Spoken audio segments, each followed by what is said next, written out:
Hey y'all, today I am doing a book review and discussion of Happy is on Hiatus by AC author. Stay tuned. Welcome back to Books with Kimberly. Don't forget to like, comment, share my channel, and subscribe. Y'all, today I am doing a book review. That's something I haven't done in a minute on this channel. This book will be included in my June wrap-up. But I was so excited that I wanted to talk about it and do a standalone review. This book is super special to me because it was gifted to me from my sister for Christmas. And so y'all, I have been sitting on this book and I have been very interested in how well does my older sister know me. I'm like, she picked out this book for me, but does she really know my taste in books? Because y'all know I can be a little critical.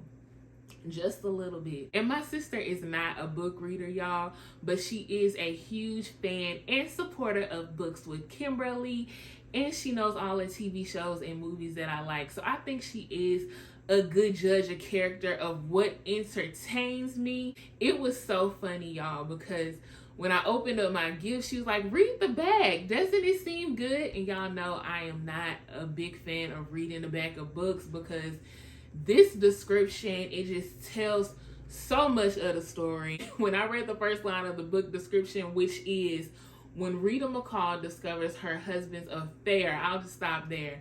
I was like, husband? So, let me rewind this.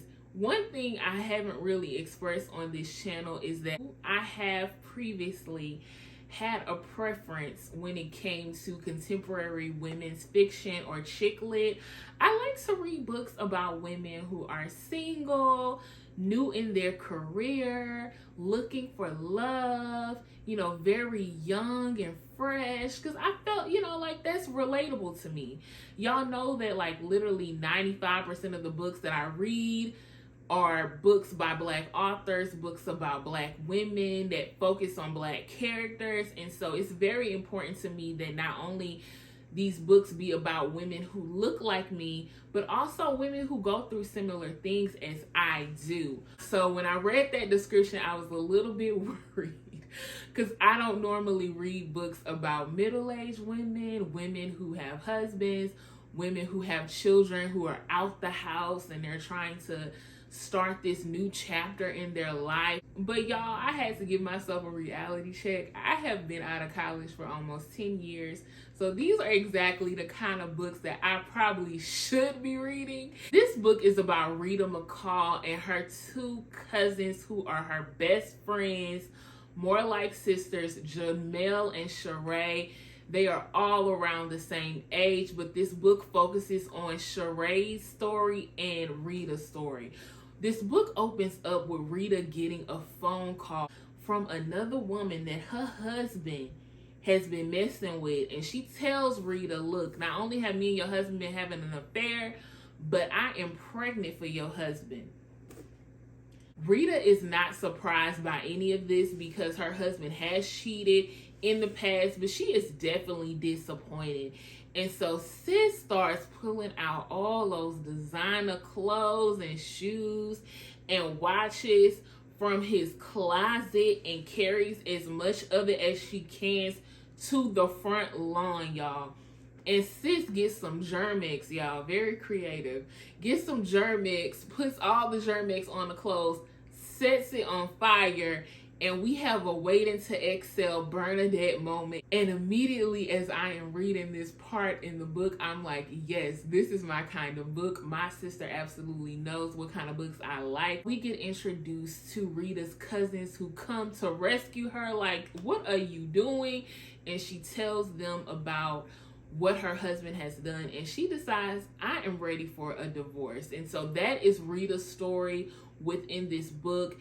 Is her deciding it's time for a new chapter. I am divorcing this man. I cannot take any more from him.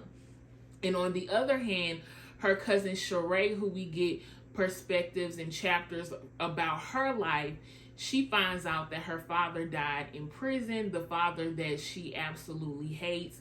but she still feels the grief of losing another parent because she already lost her mom. And then there's this new lawyer who's trying to track her down and tell her this and get her to do paperwork. And the new lawyer is fine and he wants him some charade. And I am just here for it. For me to start off thinking this book would not be relatable, I was absolutely wrong. I can relate to just having that close-knit family. And I also related to Rita being in a place in her life where now she was exploring turning her passion into entrepreneurship. Sheree dealing with her grief, that's something very relatable. And just having those loyal friends, having your friends by your side as you go through some tough things. I think all women can relate to that.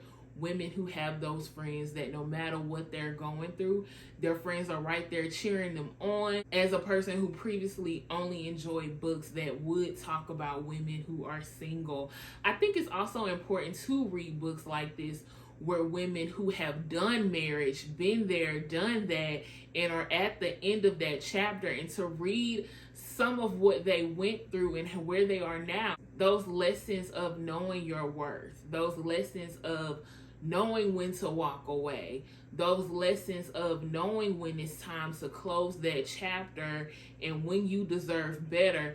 Those are just as important as reading these beautiful, fluffy romances that I love about a girl who meets the man and they get together and it's just magical and love everywhere.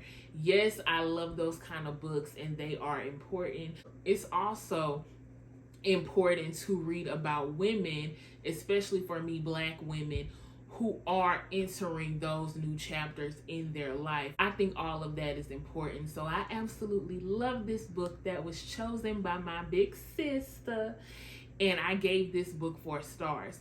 What kept me from giving this book 5 stars was that the family scenes, I needed more, y'all. I needed more. I think because this book started off giving me Waiting to Exhale vibes, I was really expecting that kiki, that shady, funny relationships that you've seen between the characters in Terry McMillan's Waiting to Exhale, or those of you who watched the movie, that friendship that Loretta Devine, Leela Rashawn, Whitney Houston, am I missing somebody? Angela Bassett, I cannot forget my soror. So all of those women, the dynamics that they had, I was looking for that in this book, and I feel like it wasn't that. But I mean, that's my fault. I shouldn't be comparing. These are 2 different authors. But just kind of starting off with that burning of clothes and then having her cousins come to her aid and be so supportive of her.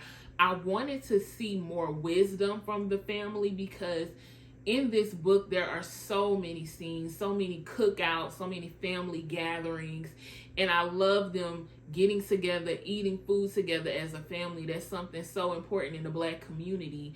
But I wanted to see more knowledge, more wisdom passed down from the mothers and the aunties of Sheree, Rita, and Jamil. I just feel like those scenes kind of fell flat and they were too repetitive. Overall, this book was very relatable, so Kim was wrong, and I definitely need to graduate to more books about women who are in their mid to late 30s, because I'm in my 30s now. But there's even lessons that you can learn from books that are about women who are later in age. But that's the beautiful thing about women's fiction, is that you can always get those beautiful lessons from those characters. And so I really enjoyed this book, and I hope my sister sees this review and it inspires her to buy me more books, not only just for Christmas and my birthday, but you know, girl, surprise me with a book every now and then, because you did a good job, sis. You did a good job. Thank you so much for tuning in to this Books with Kimberly video. Get down in those comments and let me know if you have read this book, or if there are any other women's fiction books that you really relate to the characters and you really enjoy. Get down in those comments and let me know. And again, thank you for watching my video.